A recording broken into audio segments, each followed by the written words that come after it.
पहले तो क्या हो, ये विजय भे है अपने क्या हो डेलीकेट के अंदर, तालुका डेलीकेट के अंदर। तो सबसे पहले तो विजय री बधाई दिया, तो जीवा भाई ने बहुत बहुत बधाई, अभिनंदन, साधुवाद। और जो उन्होंने ये विजय होने के बाद में आप सभी को यहाँ खुशी के प्रसंग में विजय हुए, उनके खुशी के प्रसंग में आप सभी को न्योता देकर आपको यहाँ बुलाए, एक स्नेह मिलन समारोह रखा है। तो बहुत बहुत धन्यवाद।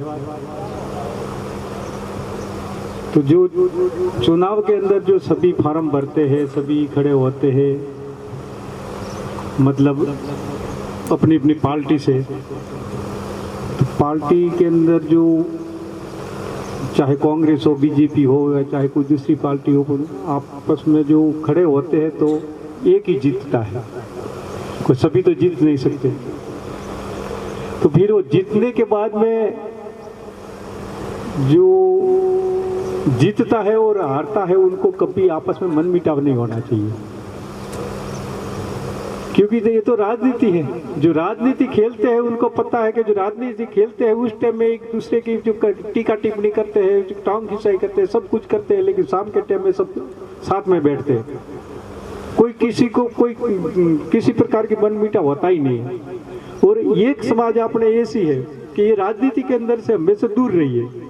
दूर होने के नाते उनको पता नहीं है कि भाई ये तो मेरे सामने क्यों खड़ा हुआ, ये मेरे परिवार का था कि कोई अलग जाति का मेघवाल था तो मेघवाल के सामने क्यों खड़ा हुआ। भाई ये तो पार्टी है, पार्टी में सभी हो गए, जीतेगा तो एक। तो जीतने के बाद में उनको किसी मन के अंदर लाना ही नहीं चाहिए, जो हारे वो उसको अंदर भी नहीं, मन में नहीं लाना चाहिए, उसको भी हम आकर उनको बधाई देनी चाहिए। फिर बाद में तो सब एक समान, जो जीतने के बाद में जो जीता है वो सभी के लिए काम करेगा, और जो जीतने के बाद में जो काम करना है तो जो पक्षापक्षी करता है तो वो जीतने से कोई फायदा नहीं। पक्षापक्षी होनी ही नहीं चाहिए काम के अंदर, पार्टी होती रहती है, जो पार्टी के अंदर तो रहना ही पड़ता है, चाहे बीजेपी हो, कांग्रेस हो, कोई भी हो, और जो पार्टी के अंदर रहकर ही काम करना पड़ता है। ऐसा नहीं है कि भाई ये पार्टी के छोड़कर जो न कर पार्टी के विरुद्ध में भी काम करने लगेंगे तो वो कभी पार्टी वाला उसको स्वीकार नहीं करेंगे। पार्टी के साथ तो रहना पड़ेगा, क्योंकि उन पार्टी ने जिताया है। और जो खास तो जो अपने बात है कि पहले जो मैं बाबा साहब को नमस्कार करते, चरणों में नमन करते हुए बात कर रहा हूँ कि आपको ये राजनीति के अंदर सभी प्रकार की जो सुविधा अधिकार दिलाया है तो किसने दिलाया है? तो बाबा साहब ने दिलाया। इसीलिए आप डेलीगेट भी बन सकते हो, एमएलए भी बन सकते हो, एमपी भी बन सकते हो, चाहे सरपंच भी बन, सब कुछ बन सकते हो। उनके लिए आपके लिए जो सुविधा करके गए, तो सुविधा के अंदर आपके लिए आरक्षण है, आरक्षण के हिसाब से ही आप जीतते हो। जो वैसे जो आपको सभी चाहते हैं, जो चाहते हैं तो जनरल में आप कभी जीते नहीं, जीत सकते, चाहे आप खड़े हो जाना, कभी जीतने वाले नहीं है। तो ये बाबा साहब की देन इसीलिए कि भाई जो उन्होंने आरक्षण दिया है, आरक्षण के हिसाब से ही आपको जीत मिलती है, और आरक्षण के हिसाब से ही आपको राजनीति के अंदर, सरकारी नौकरियों के अंदर कोई कहीं भी अधिकार जितना है वो बाबा साहब की देन है। तो उनको भी भूलना नहीं चाहिए। बाबा साहब ने जो रास्ता बताया है तो वो रास्ता भी अपने स्वीकार करना चाहिए। तो सब बाबा साहब ने तो पहले से ही बताया था कि समाज कहाँ से ग्रत में गया है। भाई भारत के अंदर जन्मे सभी भारतीय है, सभी मनुष्य है, इंसान है। तो एक मनुष्य तो उनसे है, एक नीचा है, एक मध्य में, एक ऐसा किसने बनाया, वो कैसे हुआ? वो बाबा साहब, क्योंकि बाबा साहब ने पढ़ाई की थी, बहुत बड़ी मुश्किल से की थी। उनको पढ़ने जाना था तो ये बाहर बैठकर जूते पड़े थे, वो बैठकर पढ़ना था। इसीलिए वो उन्होंने फिर समाजशास्त्र है, अर्थशास्त्र, सभी का जो पढ़ाई करने के बाद में, डिग्री लेने के बाद में उन्होंने देखा कि ये समाज ग्रत में कहाँ से गया।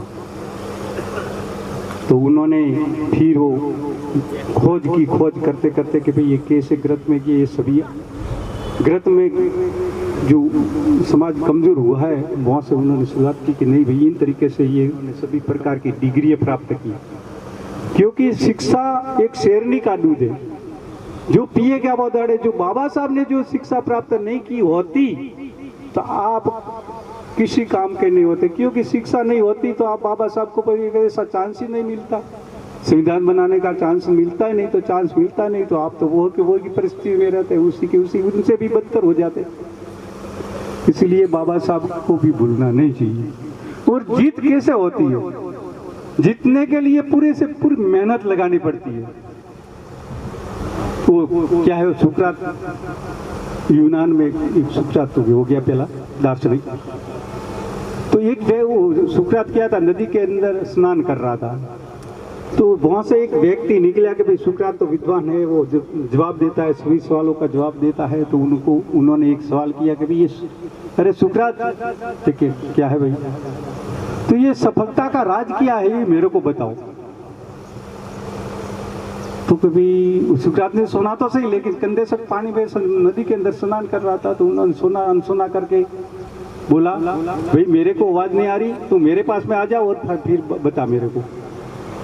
तो वो नदी के अंदर गया, पानी के अंदर जाने के बाद सुकरात ने कहा बोल क्या सवाल था तेरा? तो कि मेरा सवाल ये है कि सफलता का राज क्या है, वो सफलता कैसे मिलती है? तो जैसा वो व्यक्ति था उन्होंने सवाल किया, वैसा ही वो सुकरात हट्टा मजबूत आदमी वो व्यक्ति के ऊपर चढ़ बैठा। तो कंधे तक पानी में तो डूबने वाला था ही, तो बेचारा वो तो डूबने लगा कि हट्टा इतना मजबूत नहीं था, वो सुकरात तो मजबूत आदमी था, डूबने लगा, बुड़ बुड़ बुड़ पानी पीने लगा। और वो सोचा कि अब तो मरने वाले हैं। मैंने सोचा था कि सुकरात तो बहुत विद्वान है और सभी सवालों का जवाब दे रहा है, लेकिन ये तो क्या है हमारे को मार डालेगा अभी। तो उन्होंने क्या किया, वो उसका उपाय सोचा, अब करना तो पड़ेगा, कुछ नहीं कुछ उपाय तो करना ही पड़ेगा। ईरान अमेरिका युद्ध चलता है तो भी वो ईरान कुछ नहीं कुछ उपाय तो करता रहता है, सामना तो करना ही पड़ेगा। इसी तरीके उन्होंने सोचा अब तो कुछ न कुछ उपाय कर दो। उन्होंने ये मेहनत करके दिमाग के अंदर जितनी ताकत थी, नस नस की ताकत, तन की, मन की, नस नस की, दिमाग की जितनी भी ताकत थी, रोम की ताकत इकट्ठी करके जोर से धक्का दिया, धक्का देकर वो सुकरात को एक साइड किया, वो बाहर निकल गया। फिर कहने लगा अरे सुकरात तू तो मूर्ख है, मेरे को मार डालता अभी। मैं समझा था आप तो दार्शनिक के मजबूत मैदान है तो कुछ न कुछ जवाब देगा, लेकिन आपने तो ऐसा नहीं किया, उल्टा मेरे को मार डालता।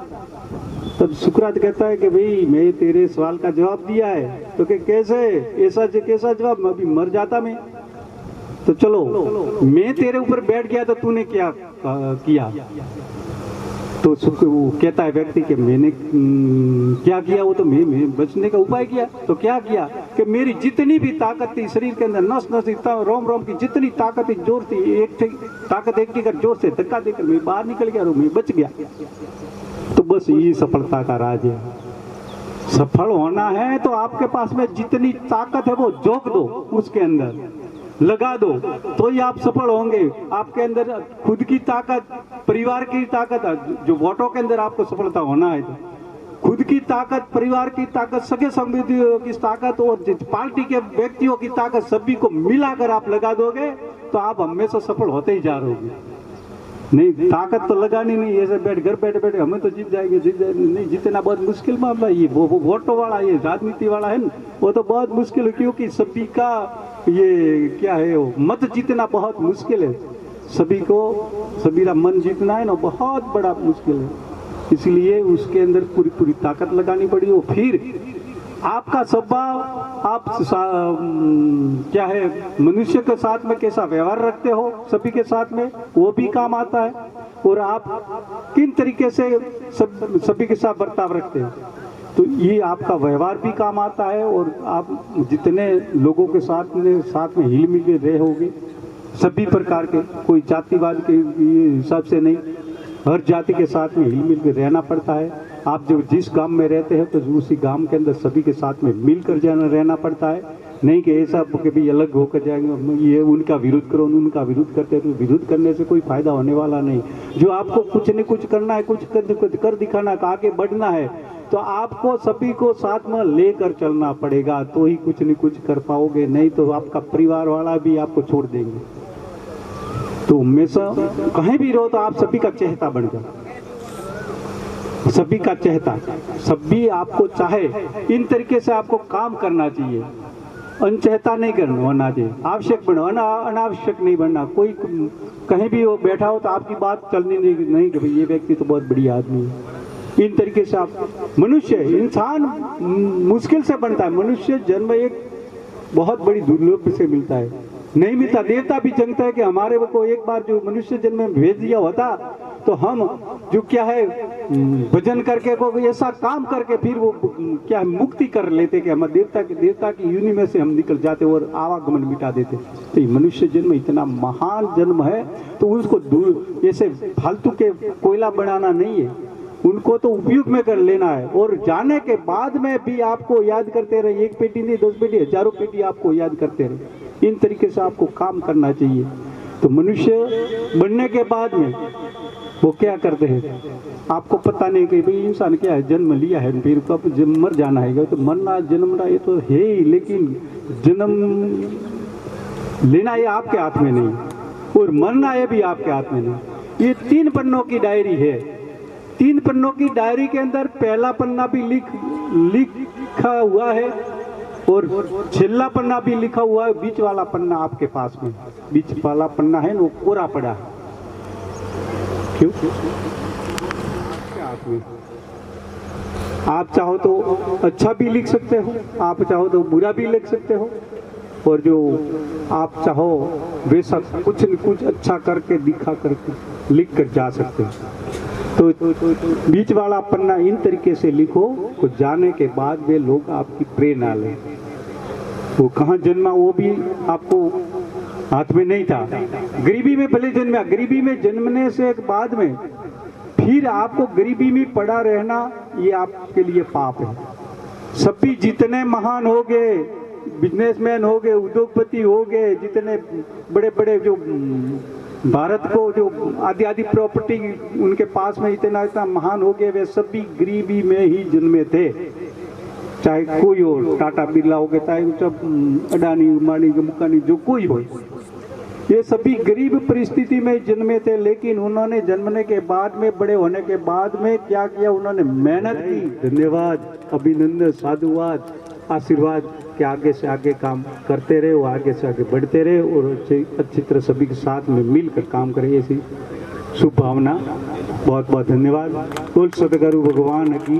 और कुछ नहीं करना। धन्यवाद साहब, आप सभी पधारे हैं, अच्छी तरह प्रोग्राम को सफल बनाया। बहुत बहुत धन्यवाद।